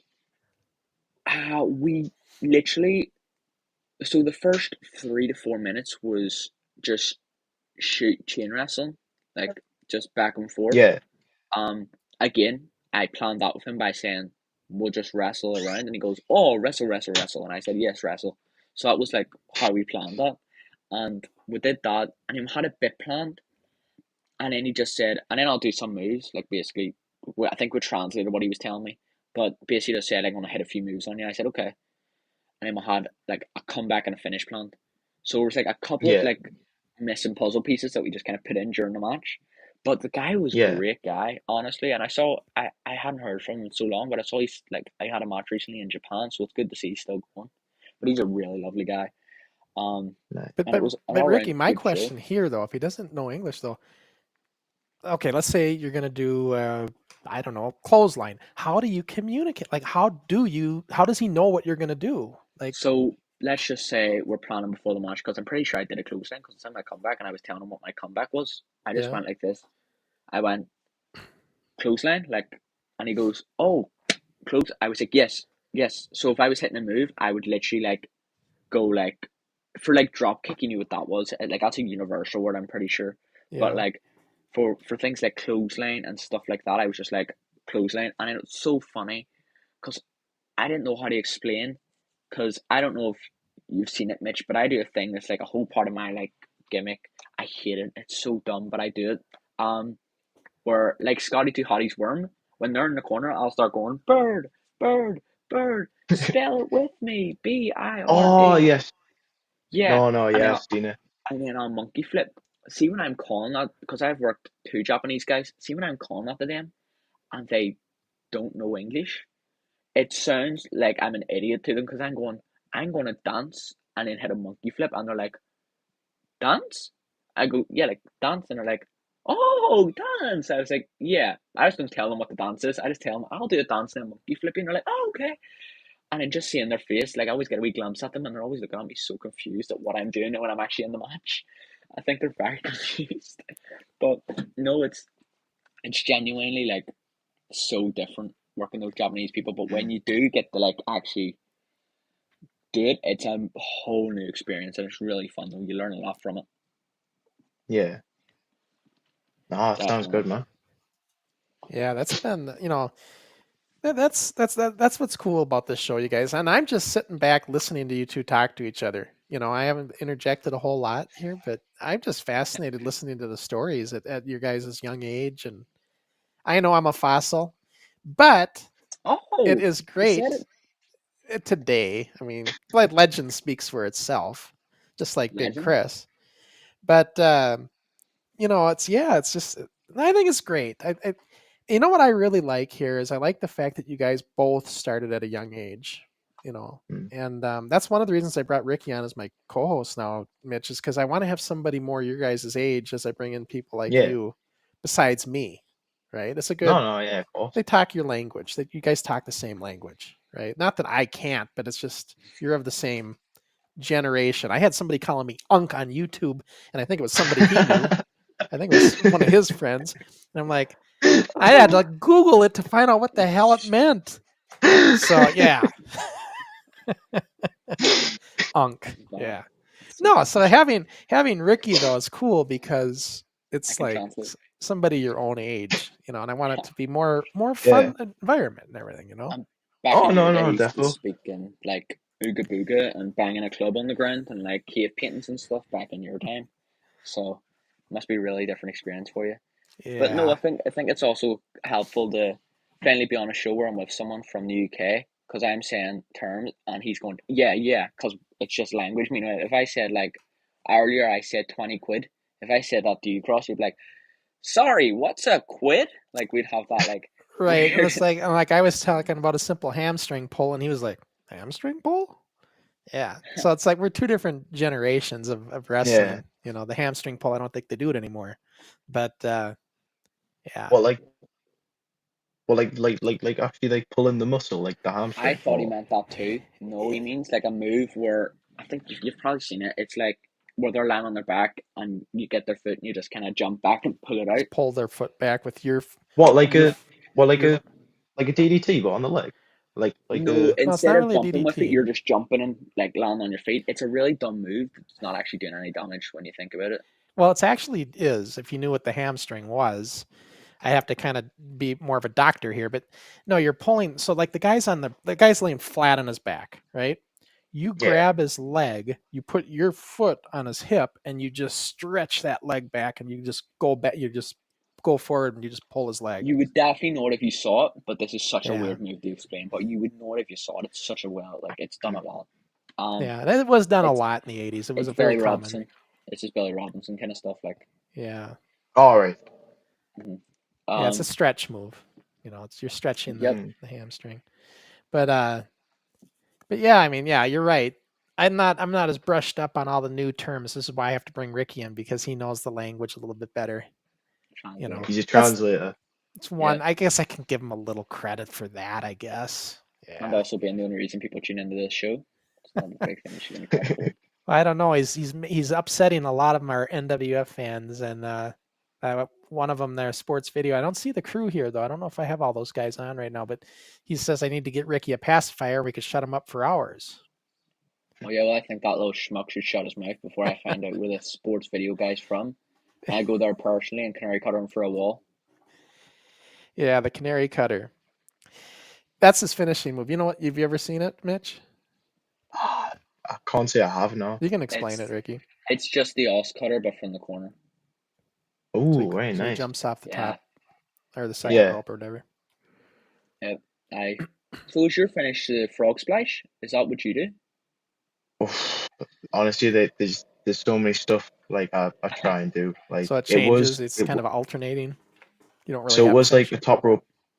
So it was like a top rope bulldog, and then it was a top rope elbow drop, and then it was a frog splash. But like the only like move that's like stayed consistent is what I call the KID, which is just the 619 with like some sort of like top rope move. Mm-hmm. But I have to say like it has just like changed like with like time, you know what I mean? So it's kind of like how Mysterio does it as well. Like he'll do the 619 and he'll just do whatever from there, but he'll finish it off after that. Yeah. Like, yeah. No, yeah, pretty much. For me personally, I've been always very cautious because I've always been really worried that because I did that finisher and I loved it, but a back bump from the middle rope every single night I'm going over, like it's painful after a while. So, and I eventually was like, you know what, I'm going to change this, but I'll do it this one last show. And the one last show it did it, kids started going canary cutter and like calling the move like by its name and all. And I was like, first off, how did you find out it's called that? Like I think I put it in one Instagram post, but people knew the move, and I was like, well, I can't change it now. But recently I finished a match with a sliced bread. Oh, nice. Yeah, so it was different to do that. A little bit of sliced bird. But no, that was sliced bird. Yeah, I changed it up a bit, but I still do the canary cutter most of the time. But now I have a sliced bread if I want to work easier, which is doing a backflip thingies because that's easier. Yeah. Is that standing or is that in the corner? Run up the the ropes. spread? Run up the Oh, corner. nice. Yeah. Into it. Yeah. Now, is the canary cutter, has that gotten, I've watched some of your canary cutter attempts and they get like, I don't know if the person just doesn't realize you're doing it or they don't follow through with it. Is that planned, Ricky, when that happens? Or is that just... I've never messed up a canary cutter. So I thought I seen one where you were it going to didn't go do right, it and it looks like they kind of held you and it didn't happen. I forget what match that was. Was that one we just watched maybe? the only times the canary cutter hasn't went, I've messed up a lot, but the canary cutter is the only thing I haven't messed up. So Okay. if it didn't happen, then it's been on purpose. Okay, yeah, I was going to say it was a plan then. Okay. Yeah. Actually, no, I lied. There was a time I messed up a canary cutter. I was wrestling. I'm so sorry, by the way. This is like Mitch's interview, and I haven't stopped talking. I'm so sorry. No, it's all right, man. I'll finish this story No, quickly. like honestly, like I was wrestling this bloke called Nelson, and when I did the canary cutter on him, we were both pouring with sweat. We just went crazy, and it was actually the match that got Marty Jones to book me because he was there that night. And when I hit the cutter, we were so sweaty that I slid off him and ricocheted to the side, and he bumped. But just before that, I messed up a move again because we had this mad finish plan where he dived off the top and I'd super kick, destroyer, cutter. I'm not usually that indie, but it was his idea. And so I hit the super kick, completely miss and hit him in like the hip. The destroyer was fine, and then the cutter I bounce off him and fall to the side.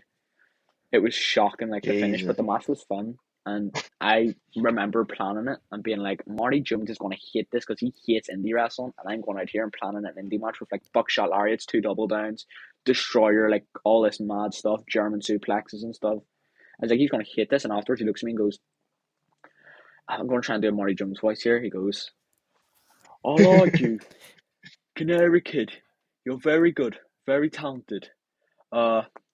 You remind me a bit of Dynamite Kid, but with less muscle. And I was like, Jesus, Marty, I'll take it. So, yeah, that got me a booking with him. And, you know, he hasn't asked me for a booking for a couple months now because the last time he asked me, I said I couldn't do it. And he ghosted me. I haven't heard him from him since, but I know if I asked him, I'd get over but yeah.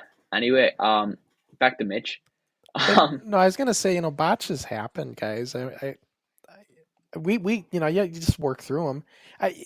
It's funny because I was talking when I was talking to Hernandez. We had Hernandez on a month ago, Sean Hernandez, and LAX. They actually, I believe it was Smalls was telling me they actually train for botches. So like when they're training, they purposely have a botch to see how you're going to work through it. So they actually train for it, which I thought was a good idea. That's a good thing because it's going to happen. So why not be prepared for it in training? So I think that's a good idea, actually. Well, I think like for us, we just kind of get taught like, just no matter what happens, that you've got to carry on unless someone's like head's falling off. Like just keep going. Like because like the important thing to remember is like no one like when you go out and you wrestle a match and something goes wrong. You've I don't know, like you've left out a move or whatever, or I don't know, like you've dropped someone slightly and like messed up a move. Like no one's gonna realize except you, the guy in the ring, and like maybe the ref, But like if you make it obvious, if you look at your opponent and you just give them like blank stare, like, and like that's just telling the crowd like, oh, he's messed up, he's done something wrong. Whereas if you can just keep going and you can just like keep a level head and like communicate, because I think that's one thing that like we're trying like teach the importance of like when we're like coaching is like you just need to talk in the ring, like right. Yeah. not like not all the time, but like I was gonna say though, sometimes botches can be painful. I don't know what you guys call it. We called it the loop-de-loop, but when you put your lug over their head and then you do the backflip, they kind of backflip you around. We don't have a name for that, I don't think. You don't have a name? Like we always called it like when the back suplex, like when you lift them up and they like. Well, it's like that, but see from like I don't know if he's ever done it, but it would be like a hip toss reversal. Someone goes for a hip toss, you put the brakes on. Yep. Jump to the side. That's a good spot to do it. Lift the leg, their leg over your head. Do the flip. I don't think we have a name for that. Yeah, we always called it the loop-de-loo because it looks like a loop-de-loo. But anyway, I Yeah. would do that move, and I would go into a standing drop kick. Well, the Yeah. guy is wrestling thought I don't know what he was thinking, so he stayed down when he did it. And so when I went to jump up to the drop kick, my knee just caught him right in the face, and he had a big his like lip was just bulged up. Jesus. But Oh know, God. and my knee hurt. So if my knee was hurting, I think, oh Oh, God, your his face poor has got to be knee. hurting. But What's Crossen, you're complaining about your knee. Poor guy's ah. lips out like that. You're like, oh, my knee, We just kept rolling through it. But I remember afterwards when we got in the back, he explained it. He was apologizing that but it was just it wasn't his fault anymore, and it was Yeah. mine. We just screwed up there. But Yeah. yeah, that shit happens. But it's fun to learn about all this stuff. And so I don't want to forget it this time, Ricky, before we go off the air here with Mitch. But I wanted to do what I'm calling is what's upcoming. So we're going to come to this screen here, and I want to show like what we have coming up that I've been able to find. And we're going to start with Full Tilt Wrestling. And they've got Saturday, October 19th. The winner takes it all. This is what we've been talking about. Full Tilt Wrestling versus, what is it again now? PPW, Pursuit Pro Wrestling. Pursuit Pro Wrestling. Yeah. I see we got the showcase there. And Mitch, who are you wrestling on this one? So I'm wrestling a guy called Luke Fahrenheit. So he started training I think when Full Tilt Wrestling first came about. He trained for about a year, maybe 2 years, quit, and then he came back. And he's only he's 24 now, but he started when he was my age, 15, 16. Yeah. And he was dead small, and he came back, and he's just absolutely jack stack now. So me and him are having a match. It was really funny because the other day we went out to film a promo together because we've kind of built the whole match around the fact that we don't actually hate each other. I think I've seen We're that. both just we're both just sick of going into matches filled with hate. So we're you know what, we'll just wrestle for the sake of it. So then we do a whole promo where it's we're going out on a nice day, we're walking in the park, we're pushing each other on the swings, and it was just it was just dead funny promo. But yeah, so like it says, next week it'll be me and him in a one-on-one, and then obviously you've got the actual thing at the end where it'll be a kind of standoff between Full Tilt Wrestling and PPW, which I'm guessing will kind of dictate who has the higher ground, who kind of wins the feud, if you will. So that's what's coming up October 19th for Full Tilt Wrestling, to see Mitch the Kidd in action for those of you over in that area. And then for my co-host, my fine feathered friend here, October 26th at the Lion's Den Dojo. Nice. Ricky, what's in store for the Canary Kid on this one? Well, I am actually facing my coach, Nate Maddox. Yeah, that should be a fun match. The idea is I just lost my belt, and what better way to prove that I'm still top guy than beating the man who taught me everything. So yeah, that's the idea. These shows have been selling out in within a day or two, right? These We can sell out so quick, it's scary quick. We've never been this fast with sellers. To be fair, again, it's only 50 to 60 seats in this little dojo. But yeah, we've sold out for this show, and then our November show sold out within 2 days of being out, maybe a day. But this show, I have family 60 seats in a day is mental. It's really good, and really, really happy that we're at that level now, because we used to be referred to as NXG, Next Generation Wrestling, and we only made the change in June. Yeah, it was June. It was the month after I won the title. We did the switch over to Northern Irish Pro Wrestling because it was more marketable in his eyes, like Nathan's. So we made the big change, and ever since then it's been a completely different show. And yeah, it's a whole new environment. It's so much fun these days. It's a lot of fun. Yeah, it really. I mean, both of your guys' venues where you do your normal stuff, your regular stuff, looks like they're fun venues. Oh yeah, I really liked Mitch's venue, the one that he had the match against Nathan Black in. It looked like a great venue. Yeah, they're all the same venue. Oh, was it just different angles? Was it? Yeah. Yeah, okay, that's sick. I like that. So then let me show you also as our past guests that we've had in San Antonio style wrestling with Sean Hernandez. There he is on the poster. And you see Officer Smalls to the right there. He looks like he's 10, but he's actually 15. Very talented young man. And they got Thursday, October 24th for their next show. You can see Officer Smalls if you're in the San Antonio area in Texas. And of course, our good friend Sean Hernandez. Was such great having him on here with his young trainee there. And that other guy above Officer Smalls, I want to try to get him, Ricky. He's another youngster that he's been training, about your age, I'd say. Yeah, I think he's the Hillbilly Kid. I think he goes by, and I want to try to work on getting him. So funny. What a name! It's the most American gimmick I've ever heard. The Hillbilly Kid. Yeah. You don't get stuff like that over here. Well, now Officer Smalls, by the way, he's a heel. Like you'd think Officer, he's the good guy. No, he's actually a heel. No, definitely not. No, a lot of people just. I mean, if you did a police officer gimmick in Ireland, I don't know what it's like in England, but you'd have to be a heel.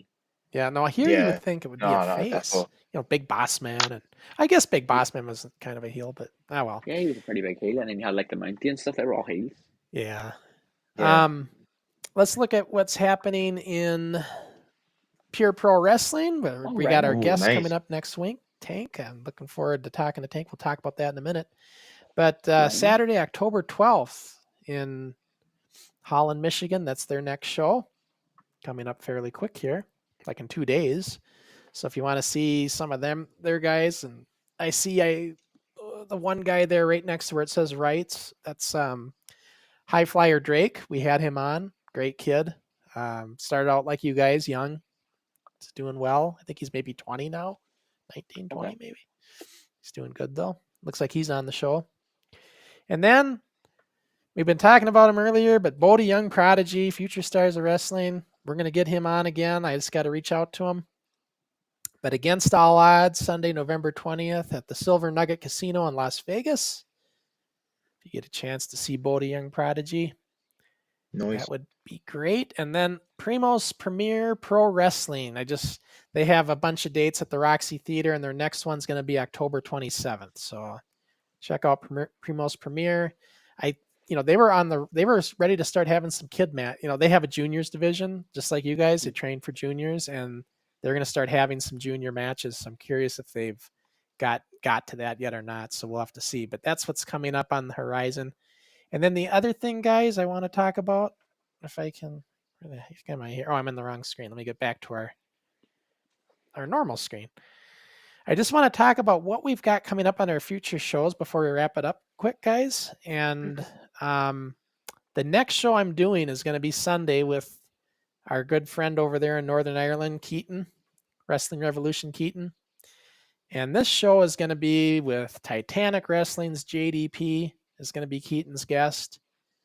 And looking forward to this. I'm always have fun on these shows. I do this for Keaton, and just to give him it's his show. I'm just kind of the sidekick, like my good friend Ricky Henry is here for me. Like the way it is, in this show, the way you're my sidekick. yeah, I'm his sidekick.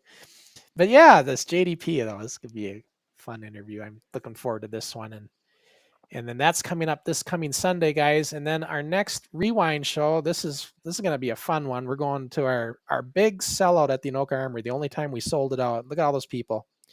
450 people showed up for this. How many's up? About 450. 450. Yeah, it was the Fall Brawl Supercard, and my match wasn't. It was okay, but me and Mike could have did a better match. We both know it. And here we have the biggest crowd, and it wasn't my best match, but it was okay. It just wasn't my best. You know how it is when you have a match like that, and you're like, gosh, I wish I could go back and do that one again. But it was a fun night. Big crowd. I had the guy running the armory coming up to me, because I promoted this when I was 16, and he's coming up to me saying, how many people do you got in here? We do have a limit here for fire reasons. There's a capacity, and we can only get, and there are people still coming in. And I kind of glanced up to the sign and like, oh, I see. I kind of seen them. I said, no, we're under that. We're okay. I had no idea But I didn't want to turn anybody away because he kept coming through the door. So that was a fun show. And then the next Rewind show, you guys, in 2 weeks from tonight, we have another guest, and that is That's Forward. Pure Pro Wrestling's Tank. The Celtic Beast, I think he goes by, is kind of his tagline. But this he's a big boy and started out when he was young and trained with Ricky Morton as well as Joe Bird up there in Pure Pro. But he went to Ricky Morton School of Wrestling, and he's had NWA tryouts. It's going to be fascinating to talk to Tank, see what he's, when I had these guys on with Joe, it was like a bunch of them, and he was one of them. And I thought, all these kids, there's like 4 of them on there with us, and I'm like, they all have stories, but it was hard with 4 of them at once. So I told Joe, I said, Joe, I want to get some of your guys one-on-one like we're doing with Mitch. And so we can kind of get to know him a little bit. So we're going to start out with Tank. This is going to be a great, great interview. I'm looking forward to this. Should be a fun one. So yeah. Oh, and look at who shows up, everybody. Gizmo himself finally comes in towards the end of the show. He says, "Sorry, we missed your show this evening. We were working the soccer playoffs." Soccer is what we call it, boys. I know you call it football, but football here is a whole different thing. We will watch the show later. Didn't want to miss Canary Kid's second show. So yeah, there you go, Canary. What do you know? Another fan brought in by me. Of course, it's so sad to admit that clearly Gizmo's a bit illiterate because he can't spell canary. There's no I in there, buddy. But I appreciate the support. Nonetheless. Well, that Armory event, Canary, 450 fans was because of me. Because I was defending the NWF title on that show. Get him to what title? Never heard of it. Actually, it's interesting. I was the blue belt I was defending. That other belt, second from the bottom, the United States title, was the guy I was wrestling. It was title for title. So both belts are on the line. Have you ever done that, guys? Have you ever had a match like when you both were champion? Have you ever wrestled another person that was a champion? Nah. Never had that? Not yet. Just curious if you've ever done like a title versus title or anything like that. But that's what I was saying too, though. If you guys were still junior heavyweight champions and you both lost it, but if you were still the champions, that would be great. One junior heavyweight champion. Just rubbing salt in the wound now, isn't he? One junior heavyweight champion versus another junior heavyweight champion with special guest ref, 5-time world champion Crusher Crossen. There we go. Yes. Now that I could see. I'd be impartial. I'd be fair. I'd call it down the line. Yeah. Not biased at all. Ricky, we can't hear you. I think your AirPod died. So you have to switch over to the laptop mic or whatever. Or the device mic. Yeah, it mutes me anytime there my AirPod dies and I have to put the other one back in. Best thing I heard on this whole show there. Yeah. What were you saying then? So yeah, I was saying that you're saying about being a world heavyweight champion. I would say it's more you were the NWF Schmuckerweight champion because I've never heard of that belt. I couldn't remember if I was a bantam. He was a bantamweight. He says Schmuckerweight. I think it was Schmuckerweight. Yeah. He was Schmuckerweight. But no, as you were saying, we don't need titles because unlike you, me and Mitch are stars as it is without a championship. And if anything, the titles get elevated from us. So, no, it'll be good if me and Mitch get that match and have the two best junior heavyweights in the UK. On a serious note, I would wish nothing more. I would love to see that match happen, and hopefully before I come. But if I do come, a rematch then, because I want to see it in person. So definitely, cool. Honestly, that would be cool. That'd be cool stuff. All right, guys, have we had fun? Has it been fun? Did we get to? Oh man, been amazing. Yeah. How long's it been? Like, Jesus, nearly 2 hours. It's almost 2 hours, and I know it's getting late for both of you and stuff. That's all right, man. I should say, like, it's been really fun being on, and if you'll have us on again, I'll gladly come back. You know what I mean? 100%. Well, we had everybody tuning in. I'm sorry, Ricky, I cut you off. What were you saying? Yeah, you always have to talk, don't you? Anyway, he's fun to talk. But yeah, I was saying it's been great having you on, Mitch, and really good first guest to be able to main host. So, yeah, I thought it was a success, and we'd love to have you back on. Yeah, man, thank you. Yeah, we'd love to do follow-ups and stuff down the line. If there's, do another interview, get an update. And Mitch, if you're in the junior training, if you know of any other guys that are starting out young that might want to come on the show, please let me know. And we're always trying to find Yeah, of guests course. down the line, even if they're in Yeah, other man, I'll let you know. promotions or anything that you're Yeah. like PPW or your own league. I mean, we'd love to have others. I've had lots of the guys from NIPW on, so yeah. Yeah. Be great. Nah, So yeah. nah, like it says, I'll happily have a look for you, definitely. Yep, and tell your dad it's great stuff. I love what he's got going on over there, and I love the fact that he's Yeah, got man, a of juniors course. training program. That's not every promotion's doing that. So the Yeah. fact that you guys are is just like NIPW is a good thing.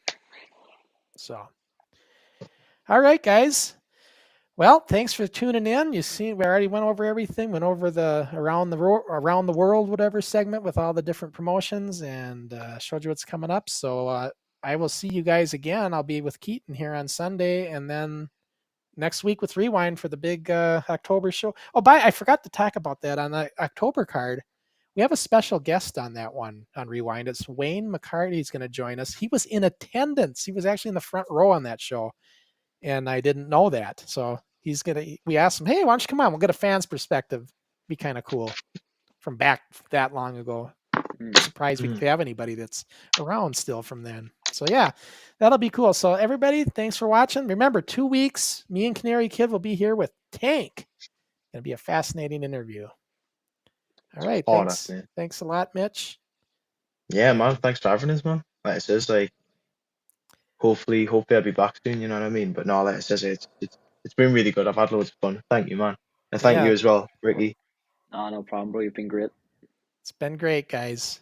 And everybody, have a good night.